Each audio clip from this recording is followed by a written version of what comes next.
Last night, I stood at my son's funeral in Beverly Hills. My daughter-in-law looked me straight in the eye and said, "Don't expect a penny of Derek's 60 million. You were never part of this family." Guests turned their heads while I was pushed to the back row, as if I didn't exist. The sting cut deep, but silence can be stronger than anger. What she didn't know was that Derek left a sealed letter just for me, a letter that would change everything. When the lawyer finally opened that envelope, her smile froze. Do you want to know what Derek wrote? And how it turned my daughter-in-law's world upside down? Stay with me until the end of this story, and comment the city you're watching from so I can see how far my story has reached. The phone rang while the heat in the garage was settling like dust. A fan ticked on its crooked stand, pushing warm air over coffee cans filled with bolts and screws. Grease had lived under my nails so long it felt like part of me. The socket wrench slipped from my fingers the moment the voice said my son's name. Metal met concrete with a hard, hollow clatter that seemed to keep falling long after the tool lay still. A doctor from a hospital in Los Angeles spoke with that careful tone people use around open graves. There had been a cardiac event, sudden, catastrophic. They tried. He was gone. Derek. The word sank into the oil-stained floor as if it had weight. The fan thumped again. Somewhere out in the alley a truck coughed, and the echo drifted into the garage like a memory that didn't belong to me.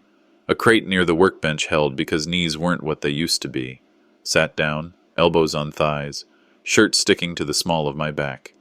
The doctor waited, then asked if there was someone with me. Yes, came out.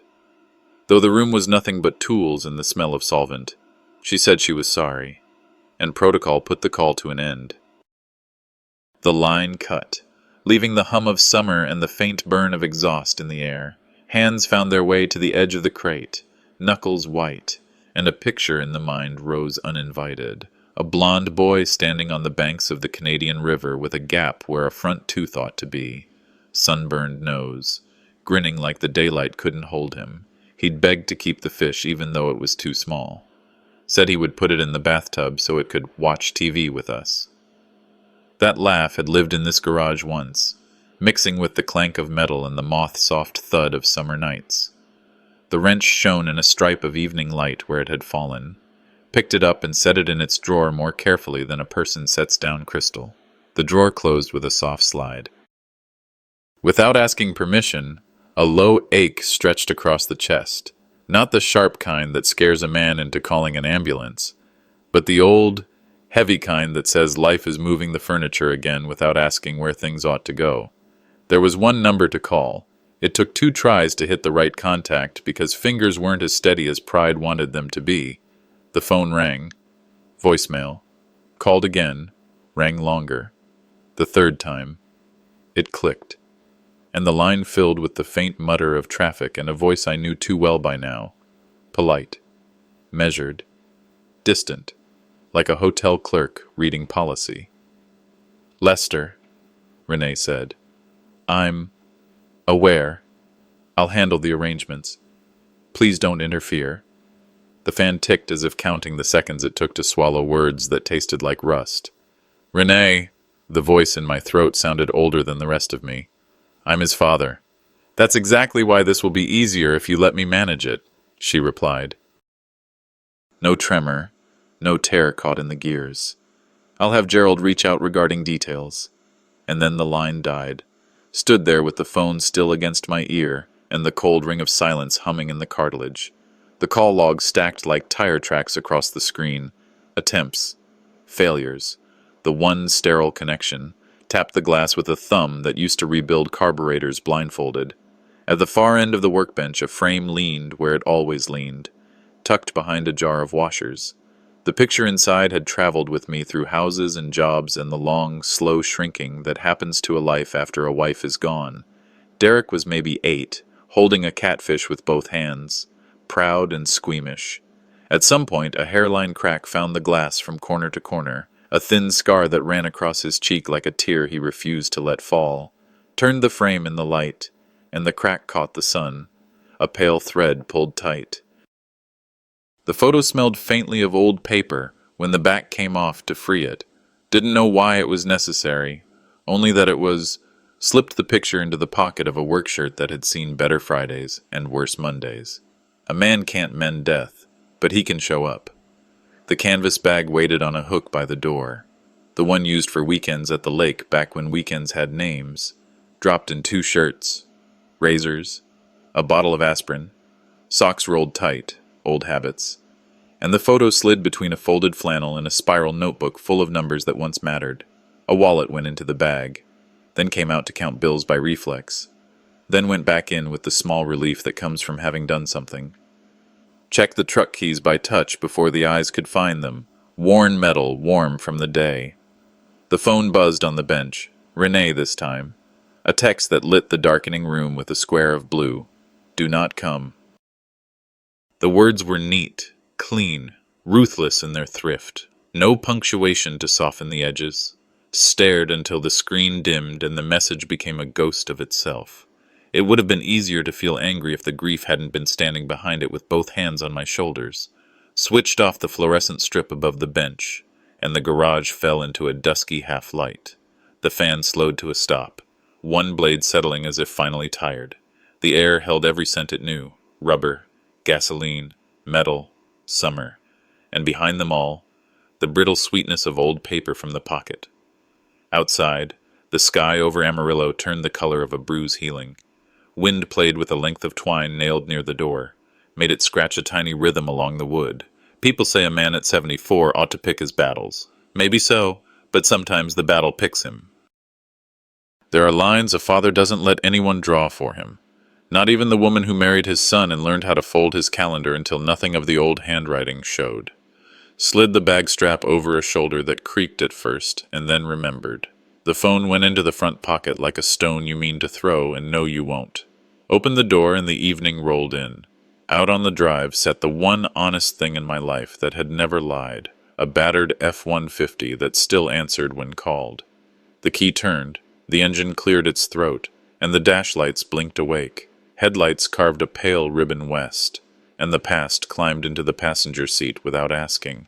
Los Angeles was far, farther than a man's pride likes to admit at that hour. The photo pressed a warm square against the chest, small and unbreakable in a way the glass had never been.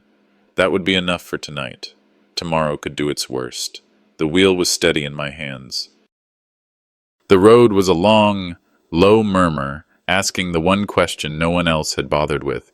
Are you coming? The ignition caught with a low rumble, and the headlights stretched across the empty Texas road.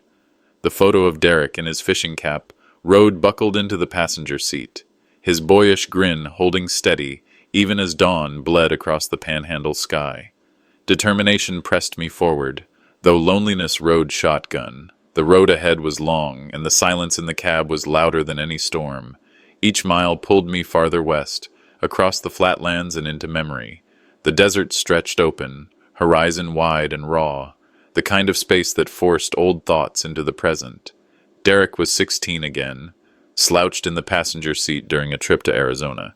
He had argued about college, wanting music over engineering.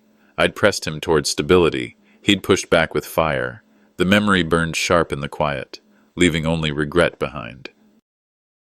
The radio whispered static, as if even the air didn't want to disturb the wait between us. By midday, the road wound through New Mexico, mesas cutting sharp edges against the sky. I stopped for gas, the pump clicking in the dry heat, and thought about how often I'd filled tanks for Derek's visits home.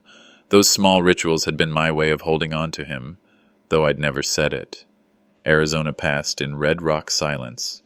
The highway seemed endless, but I kept driving.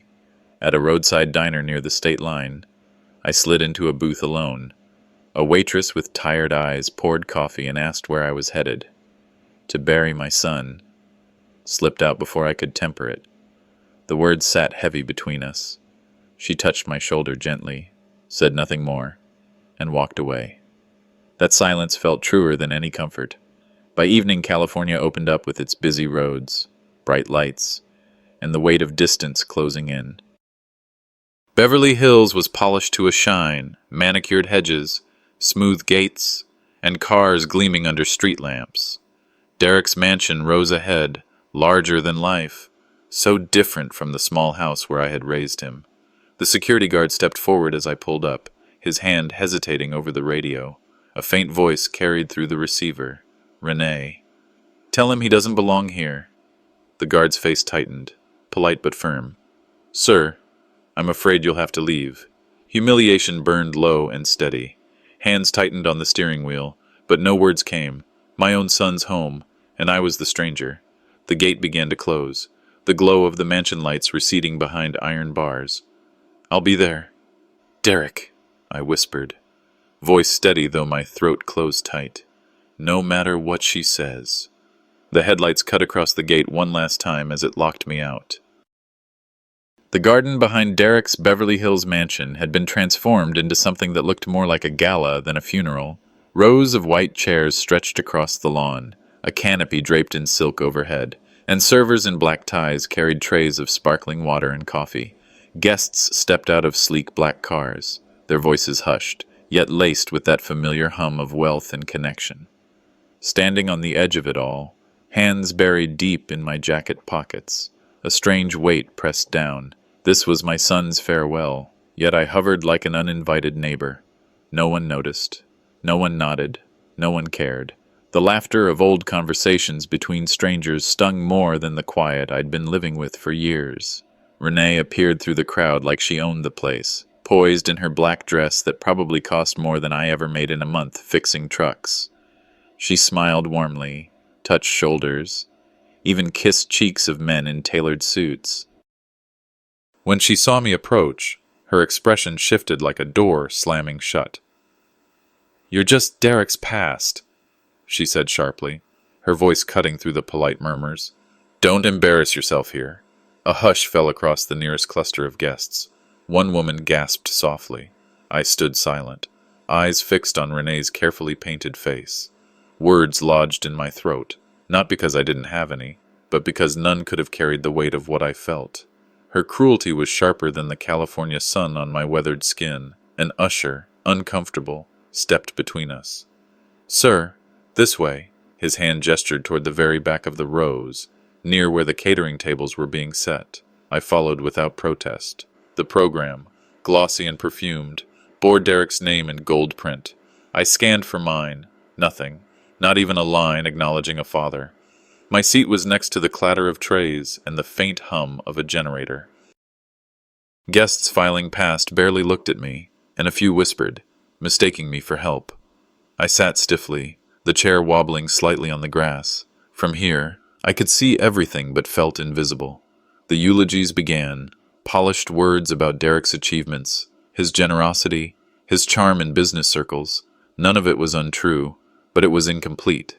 They didn't speak of the boy with skinned knees, the teenager restless about college, the man who once called me at midnight just to ask how to fix a leaky faucet.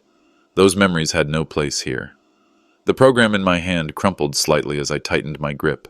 This curated farewell wasn't for Derek. It was for Renee and her world. Across the lawn, while applause rose for another glowing speech, my gaze found hers. Renee met it head-on, a faint smirk curling her lips as though to remind me of my place. But I didn't look away. Silence became its own defiance, heavier than any words I could have thrown back at her. Sitting in the shadows, humiliation burned in my chest, but beneath it smoldered something steadier, something that refused to be extinguished. This wasn't the end. The hum of engines faded behind me as the last of the funeral guests drifted toward their cars. Nobody noticed when I slipped away from the mansion grounds, just another shadow among trimmed hedges and black coats. My hands tightened on the steering wheel as I pulled out, not sure where to go. For miles I drove without aim, the streets of Los Angeles blending into a blur of glass, asphalt, and brake lights. It wasn't until I found myself at the edge of a small lake on the city's outskirts that I stopped. The water was still, darkening under the slow pull of dusk. I cut the engine and sat there, watching ripples spread where a duck had broken the surface. The silence pressed close, mirroring the quiet ache inside. For a moment, I just breathed in the smell of damp earth, trying to anchor myself in something real. A memory rose, unbidden. Derek was 7 again, sitting in a dented aluminum boat we'd rented for $5 back in Texas. His hands gripped a too-big fishing rod, face set in stubborn concentration. When the bobber jerked, he nearly toppled over. But then came the laughter. Bright, wild, unforgettable. He'd held up the flapping sunfish like it was a trophy fit for kings. "One day I'll buy you a boat, Dad," he'd said, cheeks flushed with pride. The sound of that boy's voice drifted across the years, brushing against the grief that had hollowed me out. That promise, half a joke, had carried the truth of his love. Sitting by the lake now, it steadied me more than anything spoken at his funeral. They had polished his memory until it gleamed, but none of them knew the boy with the missing tooth who once swore he'd buy his old man a boat. By the time I started the engine again, night had settled. The lights of Beverly Hills glared brighter than the stars as I turned back toward the mansion. My chest tightened when I saw the line of luxury cars parked outside, guests spilling drinks and murmuring like they belonged to some secret club. I walked inside without fanfare. The air smelled of roses and old wine, laughter clinking like glass. Renee stood at the center, her black dress sharp against the pale walls. She moved easily among them, her smile fixed, her words coated with charm. They leaned in close, as if her approval was currency. I lingered at the edges, unnoticed, an intruder in the house my son had built, near the dining room. A screen flickered with a slideshow of Derek's life. Photographs slid one after another, childhood birthdays, graduations, business awards. Captions praised mentors, colleagues, and friends. The applause of strangers filled his story. My face wasn't there. No mention of fishing trips, of scraped knees I'd patched, of nights I stayed up fixing his old car. Just an empty silence where a father should have been. At a table beside the slideshow sat a guest registry, under a neat header that read, "Family." Only 2 names were written, Renee Castell and Maisie Castell. No line left for me, the absence cut sharper than any word Renee had spat in my direction. I pressed my palm flat against the page, felt the indentation of their names, then pulled my hand away. No signature would make me belong. The weight of it all settled deep, but I swallowed hard and held my silence. My anger curled inward, not loud or reckless, but steady, like a coiled spring waiting its moment. A hush fell when Gerald Hinton, Derek's lawyer, entered the study. He carried a leather folder, his face marked with the gravity of the task ahead.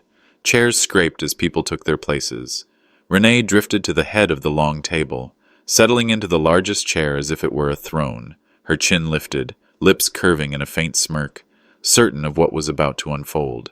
I stood near the back, hands resting against the doorframe, ignored but present. Gerald set his folder down, adjusted his glasses, and looked around the room. His paws stretched, a subtle weight that caught the edges of attention.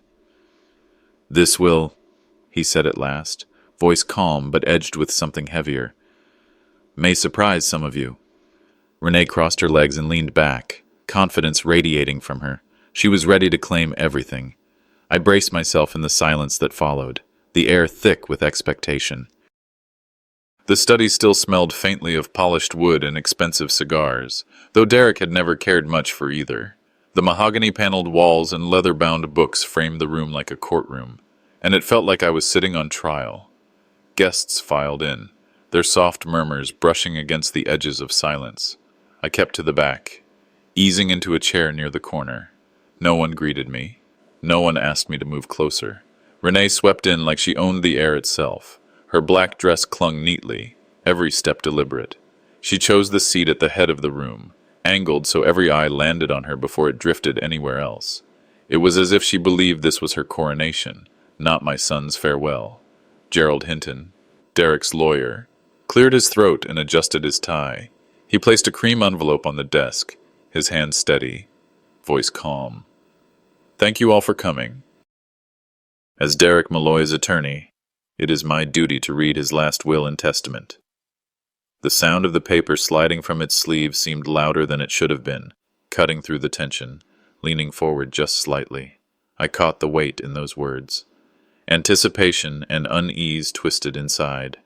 Renee broke the hush with a laugh too soft to be genuine. "Oh, Gerald, We all know where this is going. Please, skip the formalities and get to the part that matters. She smiled broadly, and the diamonds on her wrist caught the lamplight, scattering it like tiny blades. A few guests chuckled nervously, their laughter more about appeasing her than amusement. Others shifted uncomfortably, but no one contradicted her. I tightened my grip on the armrest of my chair. Her arrogance rolled across the room, but I held still. Years in a mechanic's shop had taught me the value of quiet endurance, the way a bolt might give if you waited long enough and pressed at just the right angle. Gerald, unhurried, continued. His glasses slid down his nose, and he pushed them back up with one finger. This will represent Derek's final wishes. I will honor them word for word. He paused, brows knitting briefly as his eyes scanned the page again. The air shifted. Something in the phrasing wasn't what Renee expected. Her confident smile faltered, just for a heartbeat. I caught it, that crack in her armor. My own chest tightened, a small flicker of hope breaking through the heavy grief. She leaned forward quickly, recovering her composure. Well, go on. Her tone sharpened, impatience cutting through the polished veneer. Gerald took his time. He read another line carefully, his voice slower now, deliberate. His pause unsettled the crowd, the silence thicker with every second. Then she turned her eyes on me, venom disguised as civility. Don't worry, Lester. You'll hear soon enough. You're not part of this. You were Derek's past. I am his present. Her words slithered into the air, aimed to humiliate. My jaw didn't move. I didn't give her the satisfaction of a reply. Instead, I held her gaze, steady and unflinching. Something in that silence made her blink and shift in her seat. For once, she looked away first. Gerald reached for a glass of water, took a slow sip, and set it down. His next words cut into the expectant hush. According to Derek Malloy's will. The sentence hung there, unfinished, heavy as a hammer held just above the nail. Renee leaned forward eagerly, her hands clasped like a queen awaiting her crown. Around her, the room held its breath. I sat still, bracing in silence, the weight of decades pressing against my ribs. Whatever came next would shift the ground beneath us all. Gerald's voice cut through the thick air of the study. According to Derek Malloy's will, a portion of his estate is left to his father, Lester Vaughn. The words struck harder than any blow. For a moment, I wasn't sure I'd heard right. A ripple of gasps spread across the room, heads swiveling toward me as though I'd suddenly appeared from nowhere. Across the desk, Renee froze. Her smile, perfectly trained for polite sorrow, hung in place like a mask slipping off its frame. Her eyes darted, quick and sharp, searching for footing she didn't have. Then, almost too quickly, she forced her lips upward again, a brittle expression that fooled no one who was paying attention. Inside, a strange heat welled up. Vindication, relief, grief all over again. Derek hadn't erased me from his life. He'd remembered. He'd chosen. Renee leaned forward, nails drumming against the polished mahogany. That must be a mistake, she said, voice light but straining at the edges. My husband would never divide his estate like that. He intended everything for me and Maisie. Some guests shifted uncomfortably. Others kept their eyes on Gerald, eager for his response. The lawyer adjusted his glasses, unhurried. Mrs. Castell, I will read directly from the will. He raised the paper and spoke with deliberate weight. To my father, Lester Vaughn, who sacrificed more than I can ever repay, I leave the Amarillo property, 2 accounts held in his name, and my 1968 Chevelle, restored together in our youth. The silence afterward was profound. I felt the weight of Derek's handwriting, his voice behind the words. My boy had remembered that car, the long weekends bent over its engine, the way he'd grinned when we finally got it to roar down the road. Renee's diamond bracelet flashed as she flicked her hand. That car, those accounts? He must have been confused. She laughed lightly, brittle glass trying not to break. He was ill. Surely. He didn't know what he was signing. A murmur ran through the room. Some of the guests looked away, ashamed. Others stared openly, curiosity overtaking their sympathy for her. I sat back, hands folded tightly in my lap. No words left my mouth. Silence was my armor now. It was enough to feel Derek's presence through the claws. Enough to know I hadn't been erased. Gerald cleared his throat again, firmer this time. This document is signed, notarized, and witnessed by two parties. It is legally binding. Derek was of sound mind at the time. Renee's smile flickered. The tips of her ears flushed red. She leaned closer to the desk, voice low but sharp. This isn't finished. He must have been manipulated. Someone put ideas in his head. Her eyes cut to me, sharp as a blade. Maybe even his father, whispering when Derek was weak. I didn't flinch. Let her words hang. The more she spit them, the more desperate they sounded. Gerald's gaze hardened. Be careful, Renee. Accusations like that carry consequences. The room stiffened. The guests held their breath, waiting. Renee's hand slammed flat against the desk, the echo rattling in the silence. Her composure cracked, fury spilling over. But I didn't move, didn't answer. Her anger was its own confession. Inside, a calm rose where the storm should have been. Derek's voice echoed in memory, soft, steady, grateful. You were always there for me, Dad. I sat with that, and waited for Renee to burn her own bridges. The morning after the will reading, Beverly Hills was already buzzing like a hive kicked open. Whispers traveled faster than any car on the boulevard, and I caught them before I even stepped outside. At my door sat the newspaper, folded neat as always, but I didn't have the stomach to open it. The bold headline bled through the page, words about Derek's estate, about a dispute no one should have known about so soon. The ink felt heavier than the paper itself. A weight meant to push me down. Neighbors who once waved with easy smiles now lingered across the street, heads bent close together, their voices low but sharp. Every glance carried judgment, as though I were already guilty of something. I stood there, gripping the newspaper but never opening it, listening to the faint buzz of their murmurs. The world had turned overnight, and I could feel the shift pressing against my chest. By mid-morning, Gerald called me to his office. His voice on the phone was clipped, cautious. Renee's coming in, he warned. And she's not alone. I knew what that meant before I even walked through his door. Renee swept in like she owned the place, dressed in another black suit that screamed money more than mourning. Beside her stood a man with slicked back hair and a gleam in his eye that told you he didn't care who was right, only who could pay. Milton Carver. I'd heard of him. Most folks in Amarillo wouldn't last 5 minutes in a room with his kind of arrogance. Let's get one thing straight, Renee started, planting her bag on Gerald's desk as if it were her own. This farce ends now. My husband would never have left a dime to him. Her hand flicked in my direction like brushing away dust. Gerald stayed calm, adjusting his glasses.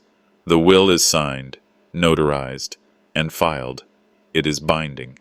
Milton leaned forward, his voice smooth, poisonous. Unless, of course, the old man influenced Derek during his illness. Coercion, undue pressure. It happens more often than people admit. The words hung there, dressed up as legal theory but meant as daggers. My jaw tightened, but I didn't bite back. Not yet. Renee turned to the small crowd gathered, extended relatives, a couple of Derek's business associates, even a neighbor curious enough to wander in. Her eyes glistened with tears she could summon at will. You have to understand, she said, voice trembling. Derek was weak near the end, vulnerable, and he always wanted to take care of me and Maisie. This so-called clause. She broke off, dabbing her eyes delicately. It doesn't make sense. A few heads nodded, others shifted uncomfortably, unsure where to look. Milton seized the pause like a hawk. We already have witnesses, he announced. People who saw Lester pressuring Derek, twisting his judgment. This will not stand. It was a lie so brazen the air itself seemed to recoil. I sat still, hands folded on my knees, every muscle begging me to rise and shout, but shouting would only give them what they wanted, a picture of a bitter old man unhinged. And then I saw her. Maisie, standing in the hallway, half hidden behind the frame of the door. She was clutching something in her small hand, holding it tight to her chest, a silver locket, Derek's gift, years ago. Her eyes weren't filled with tears like her mother's. They were wide, searching, confused. She looked from Renee to me, back and forth, trying to make sense of it all. That sight steadied me more than any lawyer's defense ever could. Whatever storm Renee wanted to unleash, Maisie was watching. She was too young for the full truth, but not too young to see the difference between rage and quiet strength. So I stayed seated, silent. My calm was my answer. Renee, sensing her show slipping, slammed her hand against Gerald's desk. "This isn't over," she spat. "I will drag this through every court in California if I have to. I'll make sure his name," her eyes burned into me, "is erased from Derek's will. Permanently." The room fell into a hush, every ear tuned to the venom in her promise. Gerald straightened, his voice firm for the first time that day. "Careful, Renee. What you say now could carry consequences you can't control." But she didn't flinch. She smiled, cold, confident. The smile of someone who thought she had already won. I didn't return it, just looked at her steadily, letting silence work harder than words, because deep down, I knew the truth had a patience her lies never could. And as her vow echoed in that office, heavier than any silence I had endured before, I understood one thing. Renee wasn't fighting to protect Derek's memory. She was fighting to erase mine.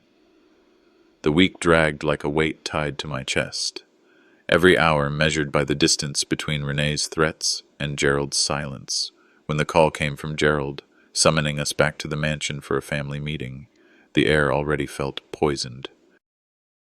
Stepping through those gates, I could feel the eyes on me, neighbors, distant relatives, people who barely knew Derek, all eager to see how the storm would break. The mansion's study, with its polished mahogany walls and heavy curtains, had been transformed into a battleground. Renee sat front and center, Milton Carver flanking her like a general. Their confidence filled the room like a thick perfume, sickly sweet and suffocating. Whispers ran through the crowd, hushed tones that weren't meant to be kind. I could almost hear the verdict before a word was spoken. Renee rose first, her voice smooth, trained for moments like this. "Let's not waste time," she said, every syllable sharpened like a blade. "We all know why we're here." Derek was sick, vulnerable, and in that weakness, someone took advantage. Her hand swept the air, her gaze locking onto me. That someone sits in this very room. Gasps rippled through the gathering. Milton wasted no time piling on. He opened a folder thick with papers, his voice clipped and precise. "We have testimony that Mr. Vaughn visited Derek repeatedly during his final months, pressing him about finances. We also have statements suggesting Derek was confused, easily manipulated. Any sudden changes to his will under such conditions must be considered suspect." The words hung like smoke, stinging even as I sat still. My hands rested on my cane, folded calmly. But inside, anger burned hot and steady. Let them talk. Let them circle the stage like actors. Truth didn't need me to wrestle with their lies. It needed me to stand.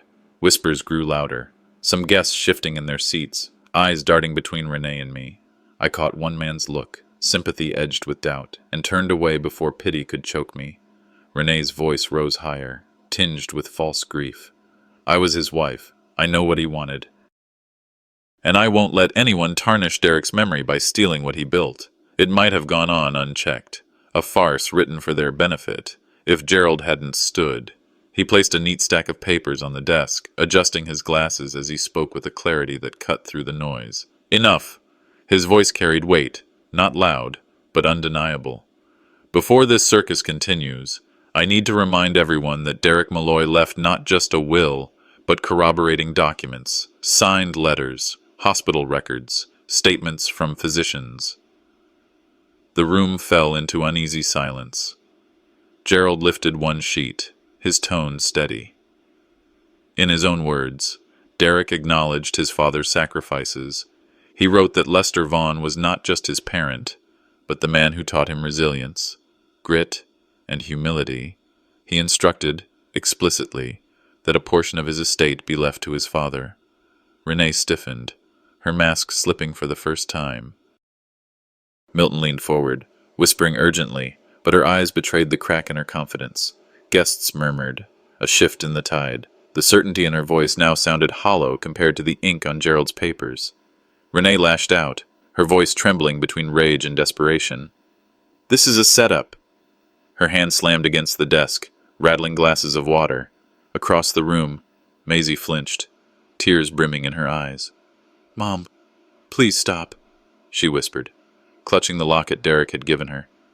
That small voice cut deeper than any accusation, silencing the room for a beat. But Renee wasn't finished. "You think one letter changes everything? I'll drag this through every court in California if I have to." Gerald didn't flinch. From a separate folder, he drew a sealed envelope, its edges worn but intact. His hand hovered above it, steady as stone. "This," he said, "is Derek Malloy's personal note addressed directly to his father. It has remained unopened until now."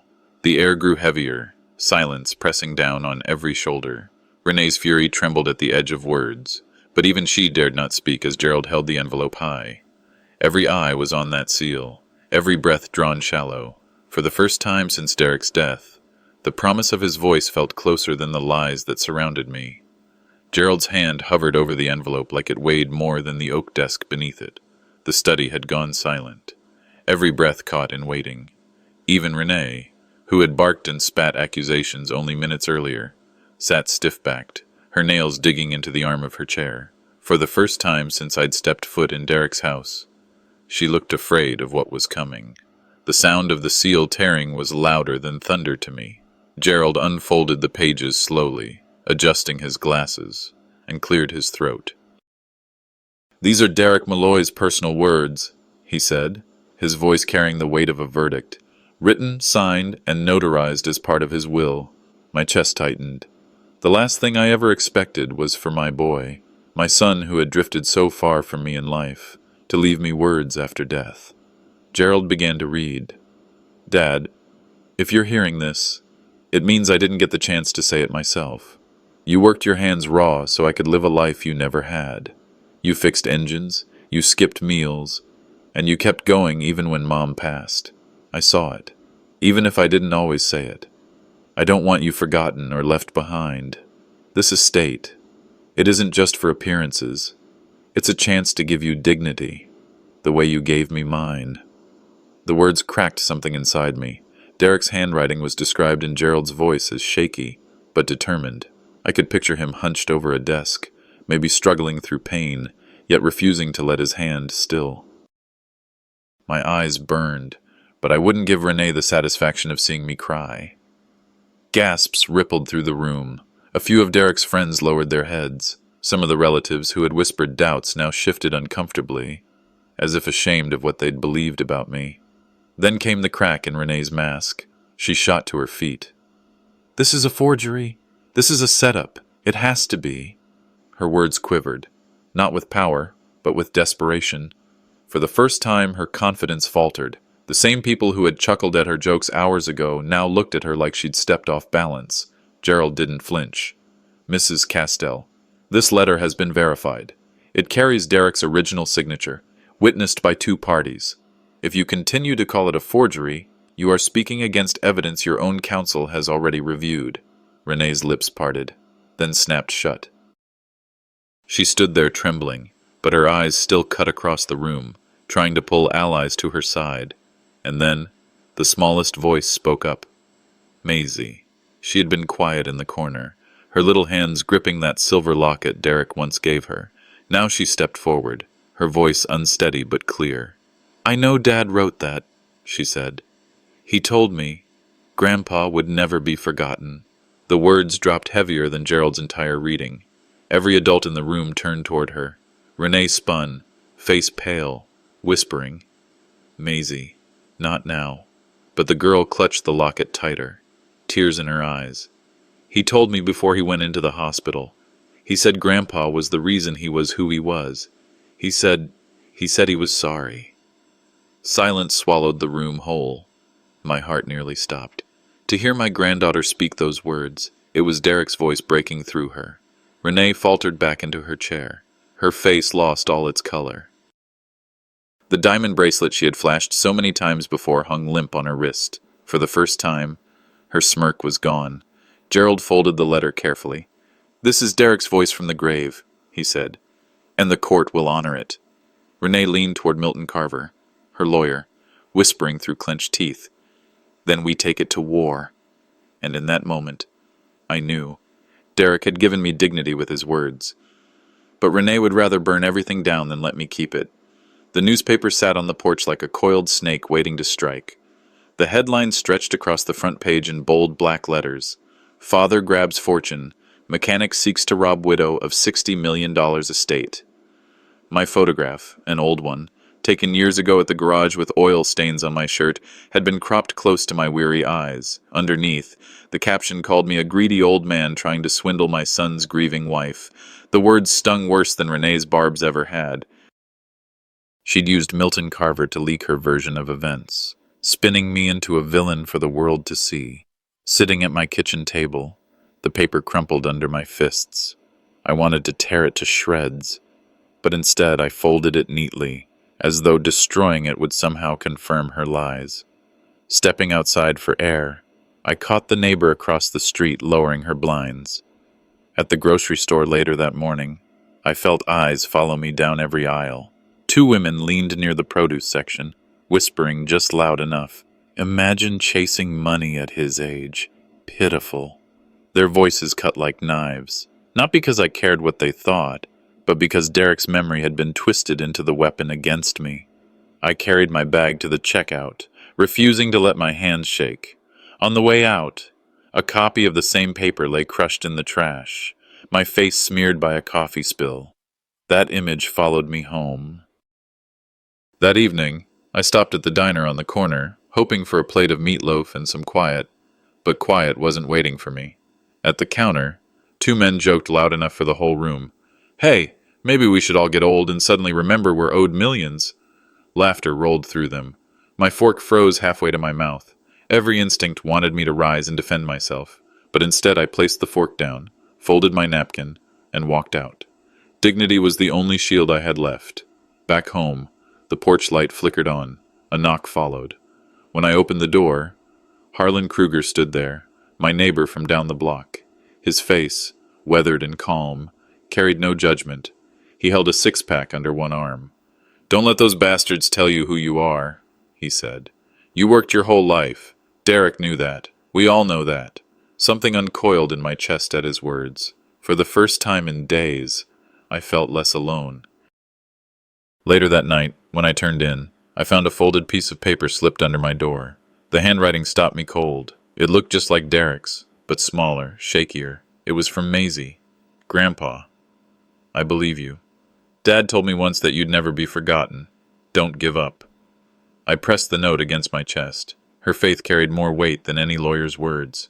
The next morning, Gerald arrived with a briefcase in hand. His expression, for once, carried a flicker of good news. "The court accepted Derek's sealed letter," he said. "It's official. They'll hear it as evidence. Renee can't bury this." Hope, small but real, rose in me. Word spread quietly through town. A retired pastor left a message on my machine saying he'd testify to my character if needed.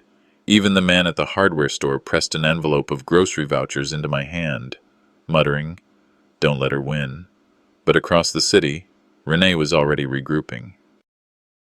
I overheard her voice on a leaked call, sharp as glass. "If the truth won't bury him, we'll invent one that will." The war had spilled into the streets, the papers, and now the courts. It was no longer about money for her. It was about erasing me entirely. The courthouse steps felt like a gauntlet. Reporters pressed close, microphones jabbing at my chest, camera flashes blinding my eyes. Questions overlapped. "Are you contesting your son's widow? Is this about greed? How do you respond to the petition?" My name was plastered across headlines, branding me as a senile old man clawing after money that wasn't mine. For 74 years I'd worked with my hands, building engines, tuning machines, raising a boy who once thought the world of me. And here I was, treated like a criminal before even stepping inside. The marble floor of the Los Angeles County Court echoed under my boots as I pushed through the doors, the sound steadier than my own breath. Inside, the atmosphere was heavier than the air outside. The rows were filled, relatives, curious onlookers, and reporters with notebooks ready. Renee sat at the front, her black dress pristine, posture flawless. Beside her, Milton Carver shuffled his papers with the smug confidence of a man who already believed he had won. When the judge called the session to order, Milton rose with a flourish, his voice dripping with authority. Your Honor, we submit a petition for guardianship over Mr. Lester Vaughn. We have grave concerns about his mental competence and ability to manage significant assets. At his age, with his health, it is in his best interest that his affairs be overseen by responsible family members. He paused, glancing at Renee, who dabbed at her eyes with a tissue. She leaned toward the microphone, her voice soft, perfectly calculated. I only want what's best for him. Derek would never forgive me if I didn't protect his father from himself. Her words were blades wrapped in velvet. Gasps rippled through the gallery, whispers snaking down the rows. Each word felt like a nail hammered into the coffin of my dignity. Incompetent, vulnerable, senile. I sat there listening, jaw tight, gripping the arms of the wooden chair until my knuckles ached. They want to bury me while I'm still alive. I thought, for a moment. Doubt whispered in my mind. Was this how others saw me? An old man stumbling, not worth listening to. My throat tightened, but I kept my silence. I would not give them the satisfaction of watching me break. Milton pressed on, painting a picture of me as a confused widower unable to manage a bank account, as if my decades of labor meant nothing. Renee nodded solemnly, every movement a performance. When he finally finished, Gerald Hinton rose from his seat. His calm tone cut through the theatrics. Your Honor, before any assumptions are made, I request that Mr. Vaughn be given the chance to speak for himself. The judge turned to me. Mr. Vaughn, will you approach the stand? My knees ached as I stood, but each step forward carried a weight of defiance. The room was silent, save for the scratching of pens as reporters leaned forward. My hands trembled when I placed them on the podium, but as I gripped the edge, the shaking steadied. My name is Lester Vaughn, I began, voice low but firm. For 40 years, I worked as a mechanic. My son Derek grew up watching me fix engines with these hands. I raised them slightly, calloused and weathered. They may tremble now, but they built a life. They raised a boy who promised me I'd never be forgotten. And before he died, Derek made sure of that. I paused, the silence heavy enough to hear the creak of the wooden benches. They call me incompetent, but I remember every sacrifice. I remember every night spent in that garage so Derek could go to school. I remember Evelyn's hand in mine before cancer took her, and I remember Derek telling me, Dad, I'll take care of you someday. That's what this will is about, not money, but dignity. My words carried no theatrics, no tears for sympathy, just truth. I looked directly at Renee then, her face stiff, lips pressed tight. Don't mistake my silence for weakness, I finished. I've spent my life listening more than talking, but today, I will not be erased.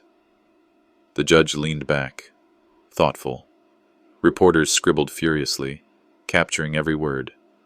I heard murmurs behind me, some nodding, some whispering, but the shift was clear.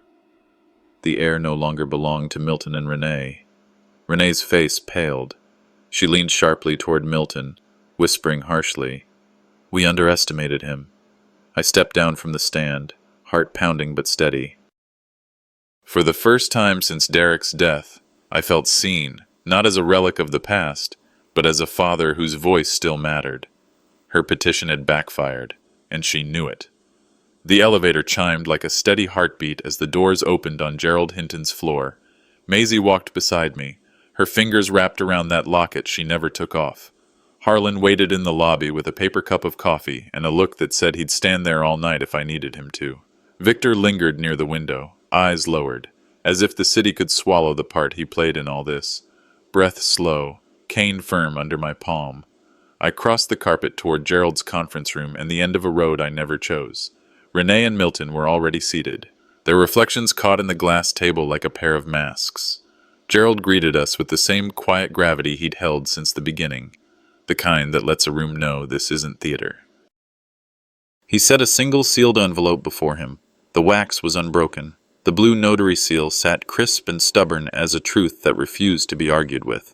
When the lawyer read, Derek had written across the flap in the old habit he used for reminders. Today, the reminder was for all of us. Gerald cut the envelope cleanly and unfolded a typed page with Derek's signature at the bottom, firm despite the tremor that had crept into his hand those final months. "This is a trust addendum," Gerald said, voice steady. "It contains a bad faith clause. Derek directed that if his spouse acted to isolate his father, or used coercion, forgery, or public defamation to interfere with estate administration, her marital trust would be void. Upon that trigger, funds shift to a charitable trust benefiting community scholarships, and a protected subtrust for Maisie." The room seemed to lean closer. Even Renee's breath hitched. Gerald read the trigger list. Dates, acts, recordings already cataloged in the probate file, each item a match struck in a dry field. Renee tried to smile, but her mouth only found a tremor. Milton cleared his throat and asked to inspect the document, as if new eyes could blink away a seal. Gerald ignored the theatrics. He opened a second folder and arranged the evidence like tools on a bench. There were transfer ledgers showing how media payments moved the week the smear stories ran. There were time-stamped voicemails, including one where Renee told Milton, "Make him look unstable. I'll handle the family." Victor raised his hand, asked to speak, and confirmed the meetings, the calls, the late-night strategy I wasn't meant to learn about. A court investigator stepped in from the hall with a brief affidavit, logged and signed, confirming chain of custody on Milton's forged consent attempt, uncovered during last week's filings after the letter was admitted. Milton wiped his forehead and stared at the table edge as if it might offer a defense. No one shouted. No one needed to. The paper did the talking. When Gerald finished, he slid the addendum back into a clear sleeve and said, "We'll take this next door." The courthouse was 3 blocks away. Reporters scented movement and followed at a distance. In the courtroom, the judge listened without patience for pageantry. Gerald spoke for less than 5 minutes. Then the judge reviewed the addendum, matched signatures, and checked the notary record on his screen. The pen in his hand moved with a dry scratch, like a zipper closing a suitcase you finally get to put away. "The trust addendum is controlling," he said. "The court enters a permanent protective order over the assets. Claims advanced by Mrs. Castell are denied." He looked at Milton with the tired disappointment of a man who has seen this before and still hates it. "Mr. Carver, I'm referring you to the state bar for immediate interim suspension pending discipline." Somewhere behind me, a breath collapsed into a sob. It might have been Renee. It might have been the sound a mask makes when it finally falls. Outside, the light had softened. We returned to Gerald's office to sign what needed signing. The charitable trust was simple on purpose, the Derek Malloy Community Fund, with STEM scholarships for kids who couldn't afford the boots they were told to pull themselves up by. The sub-trust for Maisie covered education and health, co-managed by Gerald and me until she turned 25. There were boundaries too, visitation protocols, written expectations, and a no-contact order that could activate if harassment started again. Renee would keep what she earned on her own. She would not spend a life built by breaking someone else's. Gerald placed 2 keys on the table. "One for the foundation office," he said, "and one for home." The metal felt cool, real. One key to open something new, one to lock what needed peace. Harlan squeezed my shoulder and went to hold the elevator.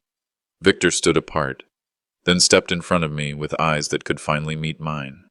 "I'm sorry," he said. He didn't ask for forgiveness. He offered a truth. That was better. I nodded once. Some debts aren't paid in words. They're paid in how a man lives from now on. At dusk we sat on the bench by Derek's little memorial plaque in the pocket park off Spring Street.